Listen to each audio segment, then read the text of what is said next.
세상이 우울해 보이는가? 모든 것이 맘에 들지 않는가? 하늘이 잿빛으로 보이는가? 어떻게 하면 이 문제를 해결할 수 있다고 생각하는가? 난 본인의 마음과 눈이 문제라고 생각한다. 몸이 무너지니까 마음의 창까지 뿌옇게 되고 뿌연 창을 통해 세상을 보니 세상까지 잿빛으로 보이는 것이다. 방법은 심플하다. 몸부터 바꾸는 것이다. 그런 몸으로는 아무것도 할 수 없다. 뭐든 방치하고 관리하지 않으면 망가진다. 뭐든 관심을 갖고 신경을 쓰고 관리해야 한다. 몸도 마음도 그렇다. 뭔가 일이 풀리지 않는 사람들이 내게 어떻게 하면 좋겠냐고 묻는 경우가 종종 있다. 척 보기에도 상태가 좋지 않다. 투실투실한 몸, 풀린 눈, 대부분 긴장감이 없어 보인다. 집중력이 떨어지고 별다른 의욕이 없고 관심 분야도 없다. 난 두 가지를 주로 권한다. 하나는 주변의 정리정돈이다. 특히 청소를 꼽는다. 집안을 치우고 버릴 걸 버리고 쓸데없는 만남이나 사람을 대폭 구조조정하라고 권유한다. 또 다른 하나는 몸에 변화를 주라고 얘기한다. 스마트폰 보는 시간을 왕창 줄이고 많이 걷고 많이 움직이라고 말한다. 일단 몸을 조금 좋게 만들고 컨디션이 좋아지면 전문 코치를 통해 근력운동 트레이닝을 받으라고 조언한다. 몸이 무너졌기 때문에 정신까지 우울해졌다는 나름의 가설 때문이다. 세상이 우울해 보이는가? 모든 것이 맘에 들지 않는가? 하늘이 잿빛으로 보이는가? 어떻게 하면 이 문제를 해결할 수 있다고 생각하는가? 난 본인의 마음과 눈이 문제라고 생각한다. 몸이 무너지니까 마음의 창까지 뿌옇게 되고 뿌연 창을 통해 세상을 보니 세상까지 잿빛으로 보이는 것이다. 방법은 심플하다. 몸부터 바꾸는 것이다. 그런 몸으로는 아무것도 할 수 없다. 많이 걷고 움직이고 힘든 근력 운동을 해야 한다. 몇 달 동안 열심히 운동했는데도 여전히 우울하다면 그때는 전문 의사를 만나 약 처방을 받아라. 생활에 변화를 주고 싶은가? 더 이상 이렇게 살고 싶지 않은가? 활기 넘치는 삶을 살고 싶은가? 가장 좋은 처방은 운동이다. 운동이 힘들면 활동량이라도 늘려라.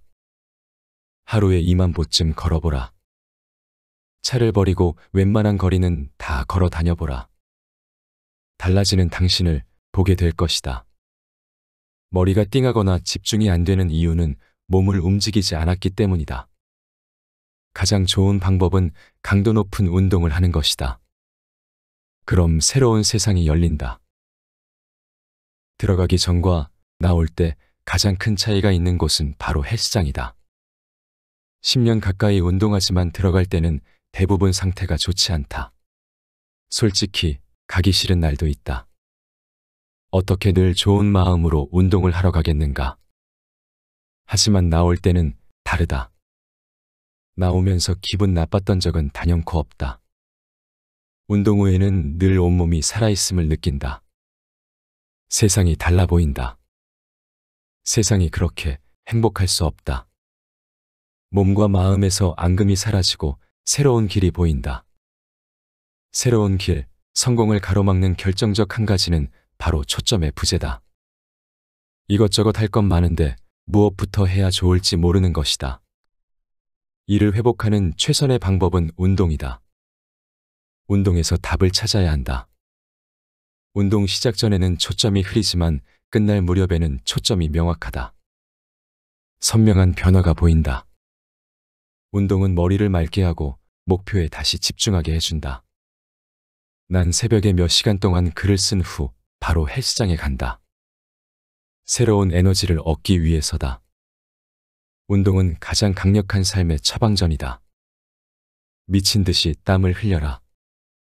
힘에 겨운 중량을 들어라. 운동하는 게 힘들어 죽을 것 같다고? 아니, 그렇지 않다. 운동하다 죽는 일은 쉽지 않다. 오히려 너무 힘을 쓰지 않아 죽을 확률이 훨씬 높다. 우리는 늘 사업이 망하지 않을까, 경제적으로 어려워지지 않을까 걱정한다. 그러다 굶어 죽지 않을까 염려한다. 나도 한동안 그렇게 걱정하며 살았다. 그런데 절대 굶어 죽지 않는다. 세상에서 가장 확률이 낮은 것이 굶어 죽는 일이다. 이보다 실제 그 일을 걱정하느라 몸을 움직이지 않아 건강상의 문제로 죽을 확률이 더 높다.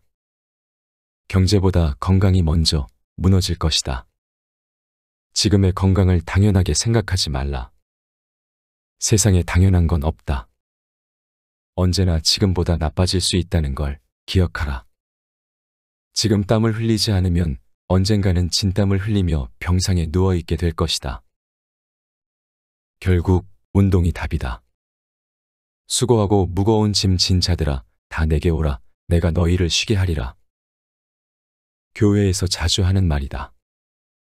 난 이를 운동에 적용하고 싶다. 수고하고 피곤하고 지친 자들아, 다 이리로 와라. 가만히 있지 말고 걷고 뛰고 무거운 역기를 들어라. 그럼 푹 쉬게 될 것이다.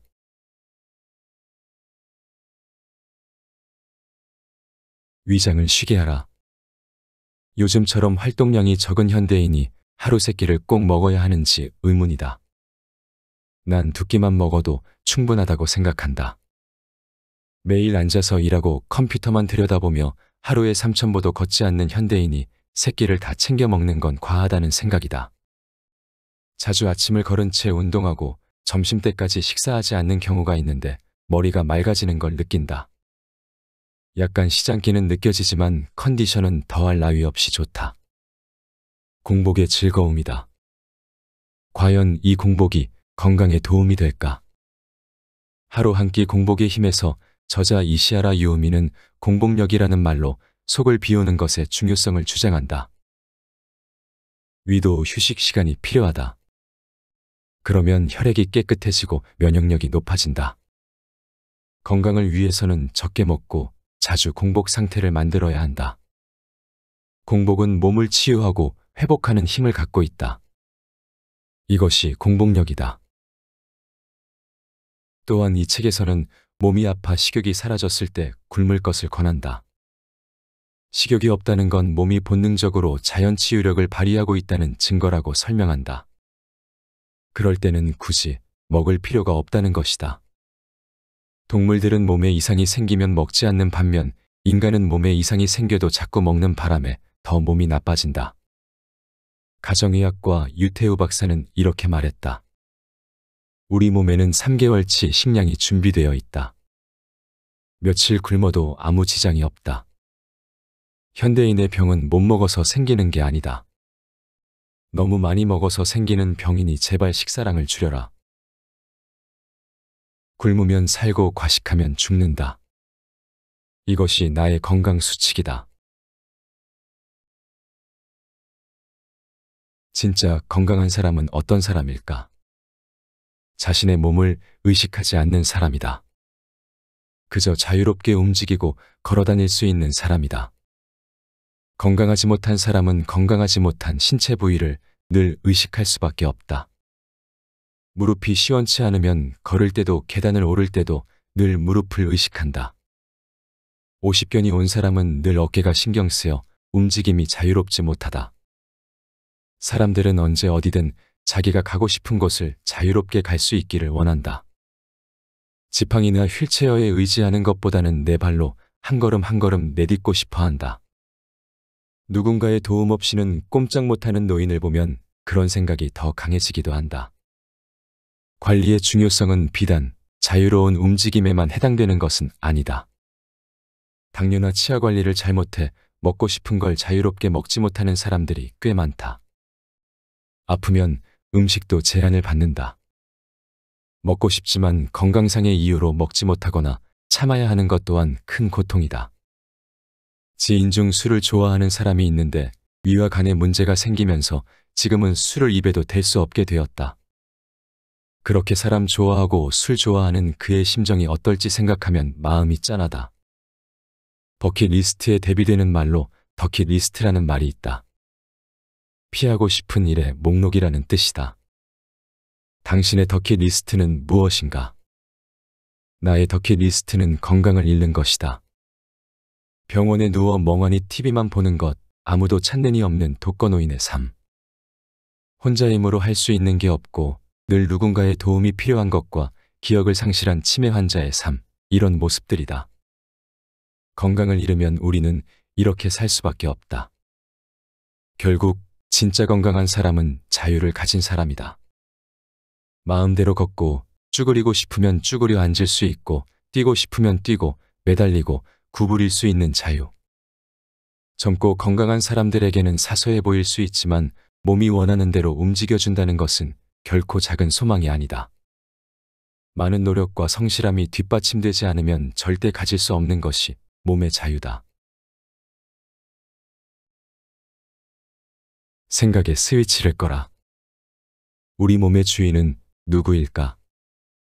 누가 주인인지를 무엇으로 판단할 수 있을까? 우리 몸의 주인은 가장 에너지를 많이 쓰는 곳이다. 여러분은 어디에 가장 많은 에너지를 쓰는가? 움직이지 않고 하루 종일 이 생각 저 생각을 한다면 뇌가 주인일 것이고 하루 종일 산을 타고 있다면 다리가 주인이다. 즉, 사람마다 상황마다 몸의 주인은 바뀐다. 그런데 대부분의 경우에 뇌가 몸의 주인도 아니면서 주인 노릇을 한다. 쉽게 말하면 생각이 너무 많은 것이다. 물론 뇌도 몸의 일부이니 중요하긴 하다. 하지만 현대인이 몸의 다른 부위에 비해 지나치게 뇌를 많이 쓰다 보니 여러 가지 정신적인 질병에 시달린다는 주장은 매우 설득력 있어 보인다. 눈으로 듣고 귀로 읽는 붓다의 과학이야기라는 책에서 저자 김성철은 우리 문명이 극도로 발달하면서 뇌의 언어 중추가 발달했고 이로 인해 뇌와 다른 신체기관과의 불균형이 발생했다고 말한다. 현대인의 대표적인 정신질환인 히스테리, 우울증, 공황장애 등이 모두 여기에서 비롯되었다는 것이다.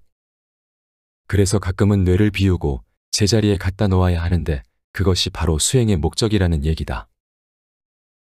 번잡한 사람이 있다. 생각이 복잡하고 따지는 게 많다. 안 되는 것도 숱하고 하라는 것도 많다. 그런 사람과 같이 있으면 피곤하고 고통스럽다. 잠시 옆에 있는 사람도 힘드니 본인은 얼마나 힘들까 싶다. 본인도 자신이 생각이 많다는 걸 인지한다. 생각이 많다는 것의 정의는 무엇일까? 몸은 움직이지 않고 대신 머리만 사용하는 것이다. 달리 표현하면 몸이 지나치게 편하다는 것이다. 먹고 살만하고 뚜렷이 하는 일이 없으니 에너지를 쓸데없는 생각에 쓰는 것이다. 이는 누구에게 도움이 되기는커녕 본인에게도 아무런 가치가 없다. 몸과 마음만 상하게 할 뿐이다. 먹고 살만하니까 병이 들었다는 것도 비슷하게 해석할 수 있다. 전에는 먹고 살기 힘들어 몸을 많이 썼고 생각할 여유가 적었는데 살림이 피면서 몸은 편해지고 생각이 많아 육체와 정신 사이의 균형이 깨지면서 병이 온 것이다. 그런데 우리는 언제부터 이렇게 생각이 많아졌을까? 생각이 많아진 이유 중 하나는 정보의 과잉이다. 우리는 스마트폰을 통해 쓸데없는 정보를 너무 많이 알게 되었다. 몰라도 좋고 알 필요도 없으며 알면 별로 좋지도 않은 걸 너무 많이 알게 된 것이다. 잘 알지도 못하는 사람이 하와이 여행 가는 걸 내가 알아야 하나? 사돈의 팔촌이 맛집에서 올린 사진을 봐야 할 이유가 있는가? 운동으로 다듬어진 모르는 사람의 몸을 보면서 내 몸을 미워해야 할 필요가 있을까? 다른 사람을 험담하는 걸 왜 내가 들어야 할까? 그야말로 영양가 제로의 정보와 지식이다. 나도 모르게 누군가를 부러워하다 보면 나를 미워하게 되고 생각이 복잡해진다. 이 모든 건 에너지 낭비다. 쓸데없는 곳에 에너지를 쓰니 막상 써야 할 곳에 쓰지 못해 피곤하고 짜증나는 것이다. 해결 방법은 간단하다. 첫째, 생산적인 일을 해야 한다. 머리를 쓰는 대신 몸 쓰는 일을 하는 것이다. 가혹할 정도의 운동을 하는 것도 한 방법이다. 몸을 생산적으로 쓰는 순간 쓸데없는 생각이 사라질 것이다. 둘째, 스마트폰의 노예에서 벗어나 주인이 되어야 한다. 스마트폰 사용을 완전히 끊을 수는 없겠지만 자제하려고 노력해야 한다. 그렇게 되면 시간이 남고 그 시간에 몸을 많이 움직이자. 주변 사진을 찍는 대신 하늘을 보고 바람을 느끼며 그 순간을 즐기는 것이다. 무엇보다 남이 아닌 내 몸이 하는 소리를 들어야 한다. 마지막은 명상이다. 차분히 앉아 자신의 호흡에 집중해보자. 처음 만나는 명상 레슨의 저자 제콘필드는 이렇게 말했다. 생각하고 계획을 짜고 기억을 하는 건 나쁜 것이 아니다. 다만 이것이 삶을 너무 많이 차지하고 있다면 그것들 때문에 순간을 느끼는 시간이 너무 줄어든다는 것이다. 사티할 시간이 너무 없어 덧없는 희로애락에 집착하고 삶을 두려워하고 온전히 사랑하는 법을 배우지 못하게 되는 것이 문제다. 생각을 적게 하면 사티를 많이 할 수 있어 보다 충만한 삶을 살 수 있다. 오늘부터 생각을 줄이고 번잡함을 내려놓자. 그것이 건강으로 가는 첫걸음이 될 것이다.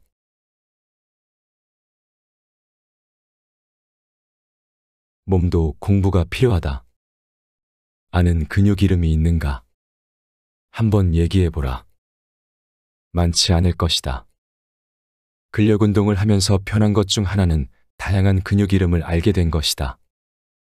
팔에 있는 전완근, 이두박근과 삼두박근, 대흉근과 기립근, 정거근과 광배근, 복근과 장요근 등 제법 많은 근육 이름을 알게 되었다. 이유는 간단하다. 이 운동이 어디에 좋은지, 어떤 근육을 키우는 데 좋은지 관심을 갖게 되었기 때문이다. 사람들은 건강에 관심이 많다. 하지만 사실 많다고 착각하고 있는 것이다.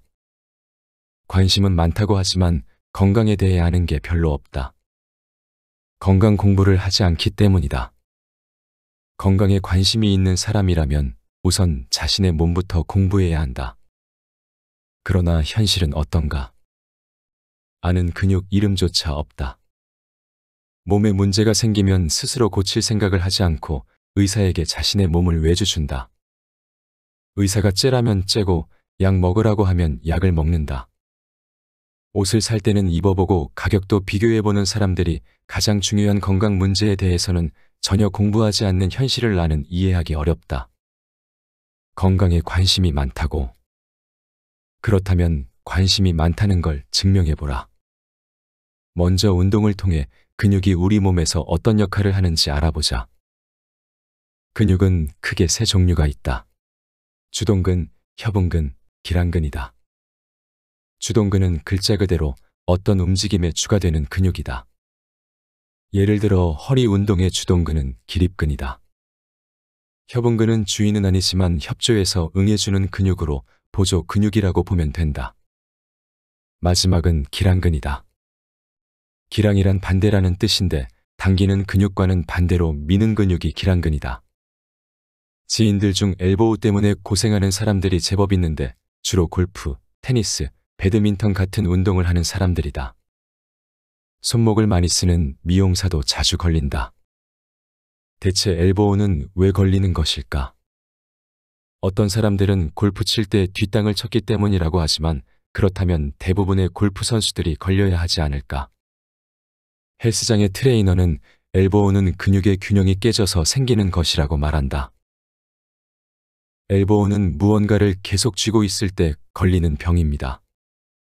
라켓을 잡든지 골프채를 잡든지 아니면 가위를 잡고 있는 것처럼 과도하게 쥐는 동작만 반복해서 쥐는 근육은 강해졌는데 반대 근육인 펴는 근육은 그대로라 두 근육 사이의 균형이 깨지면서 온다고 생각합니다.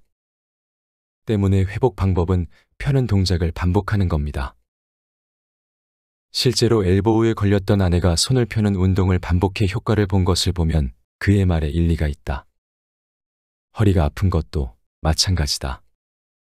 난 태생적으로 허리가 튼튼한데 손자를 오래 안으면서 허리에 통증을 느꼈다. 평생 처음 있는 일이었다. 트레이너와 상의를 했는데 그의 설명은 이러했다. 허리를 받치는 4가지 근육이 있습니다. 가장 중심이 되는 건 등뼈를 둘러싸고 있는 기립근입니다. 일어날기, 설립입니다. 뜻 그대로 몸을 반듯하게 서게 만드는 근육입니다. 다음은 등과 엉덩이 사이에 있는 요방형근입니다. 허리요에 네모 모양이란 뜻의 방형을 합해 이름 붙여졌습니다. 그리고 사타구니 쪽에 있는 장요근입니다. 장골근과 대요근을 합쳐서 부르는데 허리와 관련이 있고 걷는데도 관여합니다. 마지막은 배에 있는 복근입니다. 복근이 없으면 쉽게 허리에 무리가 가면서 문제가 생깁니다. 이 네 가지 근육이 네잎클로버처럼 허리를 지탱합니다. 그는 나에게 여러 동작을 시켜보더니 요방형근에 무리가 간 것 같다며 요방형근 관련 운동을 가르쳐줬다. 이후 상태가 좋아지는 걸 느낄 수 있었다. 역시 전문가는 달랐다. 이것이 우리가 근육과 몸에 대해 공부해야 하는 이유다. 건강한 몸을 만들기 위해서는 자신의 몸을 잘 관찰해야 한다. 어느 부분에 문제가 있고 어떤 동작을 할 때 통증을 느끼는지, 굽고 있는 근육과 안 쓰고 있는 근육은 어디인지 알아야 한다. 내가 생각하는 가장 중요한 운동은 굳은 근육을 풀어주는 것이다. 안 쓰던 근육을 쓰게 해 약한 근육을 세게 하고 너무 많이 쓴 근육은 쉬게 하는 것이다. 이는 운동을 해야만 알 수 있다. 가만히 있으면 절대 알 수 없다. 관리하면 좋아지고 방치하면 나빠지는 일명 용불용설처럼 몸도 근육도 마찬가지다. 젊을 때는 별로 운동하지 않아도 별 지장이 없지만 나이가 들면 의도적으로 운동하지 않으면 모든 게 나빠진다. 문제는 그 사실을 인지하지 못하는 것이다. 50견은 어깨 근육을 오랫동안 쓰지 않아 생기는 병으로, 걸레질이나 체조처럼 평소 어깨 근육을 자주 쓰면 예방할 수 있는 병이다. 물론 과도하게 쓰는 것도 문제다. 투수들이 어깨에 문제가 생기는 것, 축구 선수들이 말년에 무릎에 문제가 생기는 건 모두 과하게 사용했기 때문이다. 여기서 하고자 하는 얘기는 하나다. 건강은 의사가 지키는 게 아니라 자신이 지켜야 한다는 것이다. 이를 위해서는 몸에 관해 공부해야 하고 운동하면서 몸에 일어나는 변화를 읽고 그때그때 대처해야 한다. 그래야만 내 몸을 지킬 수 있다. 내 몸은 의사가 아닌 나 스스로 지키는 것이다. 건강의 주권은 의사가 아닌 내게 있다.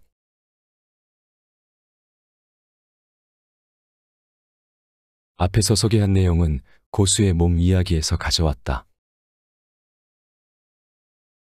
운동할 시간을 내지 못하는 사람들은 아마도 앓는데 시간을 쓰게 될 것이다. 우리의 인생은 건강할 때와 건강하지 않을 때로 나뉜다. 걸을 수 있을 때와 걸을 수 없을 때, 독립적일 때와 의존적일 때, 혼자 힘으로 외출할 수 있을 때와 누군가의 도움 없이는 외출을 못할 때 등 건강 여부에 따라 삶이 확 달라진다. 건강을 얻으면 자유를 얻고 건강을 잃으면 자유를 잃는다. 아무리 돈이 많아도 자유를 잃으면 소용이 없다. 그 돈을 어디에 쓰겠는가? 병원 침대에 누워 기계에 몸을 의존하면서 사는 게 무슨 의미가 있겠는가? 저자의 말대로 건강을 지키지 못하면 지금 버는 돈과 미래의 찬란한 계획은 아무 의미가 없다.